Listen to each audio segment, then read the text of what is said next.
Machiko ugani Doho ogolo chik ne obila mondo we thuolo jokenya 7 mayangore ni ne oteki gi ji ma ichich ni gin obila. Doho dwaro ni achijego mondo chwale Doho kiny ma ok olewo. Maendi bang' bura mano chwale Doho gi riwruogo kinde miluongo ni LSK kod bura mano chwal gi seneta ma Busia Okiya Omtata.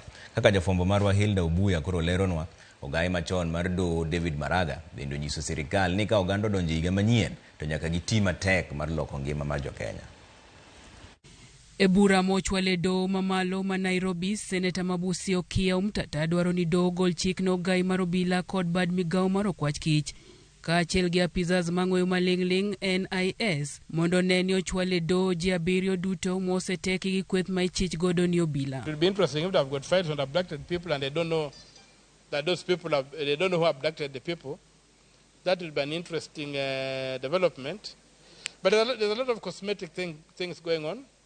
What's important, let them prosecute these people or release them. Omtata oseo sirikal mowacho ni tiyo gi tok moruodho e rocho ratich oganda jokenya. Omtata bendo sundo gai mar obila Douglas Kanja, ogai mar okwach kich Mohamed Amin kod jatend NIS Nudid Haji mondo mi ogwe tao kalore gi mano ma owacho ni giserem kaw ting' ma chik omiyogi. But before I get to the DPP, my focus is on the president and these two acolytes, the Inspector General of Police and the Director of Criminal Investigations. And the third one is the Director of the National Intelligence Service, who must be telling who are the people disappearing Kenyans. We have no doubts they are down to doing it.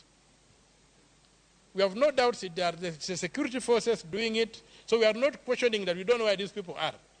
We know they are being held by the security forces in an ungazetted detention centers, which is even worse than what happened in the past. Because in the past, people could be arrested and detained in government facilities, and they would be known to be in detention. This thing of arresting people and disappearing them, we will not accept it. Eseche gogogo bende mane eno gai mar Doho e kinde mokalo David Maraga onyiso chuny lit ne jokenya mowacho ni osekale midhiero mathoth e higa mar 2024.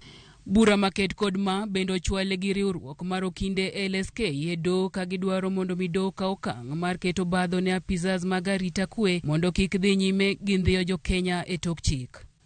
Kaluwore gi bura makama, jang'ad bura Bahati Mwamuye ogolo chik ne bede migepe mag sirikal marango arita kwe kod chike mondo mi oneni owe thuolo ji 7 manodhi ma oting'o Peter Muteti, Bernard Kavuli, Billy Mwangi, Gideon Kibet, Roni Kiplagat kod Steve Kavigo. To immediately produce the bodies of Gideon Kibet, Roni Kiblangat, Steve Kavingo Mbisi, Billy Mwangi, Peter Muteti, Bernard Kasavuli, Kelvin Mudhoni at Kibra High Court on a day to be given by the High Court. Kendo koro gidwaro mondo mi ochwalgi e Doho tarik 31 dwe ni ma ok olewo. Bende jochiw arita omi chik ni kik maki kendo kik teki jokenya go kapod Doho dhi nyime gi nonro e wi burano. E ote mare mar loro higa, Maraga wacho ni higa ni osebedo matek ne oganda jokenya kendo tim mar teko kendo nego rowere matimore ataro mar chik bende oseduoko piny geno mar jopiny e telo ma pacho ka. Owacho ni ng'anyo mane obagi kod kweth rowere mag Gen Z ne en mondo mi Kenya obed kod telo makare ahinya to e sekta mar somo kod thieth. E ote mare ne sirikal e higa manyien mar 2025, Maraga dwaro ni ji duto manigi ting' otine jopiny gi lek mar bero ngimagi. Hilda Obuya, Ramogi TV.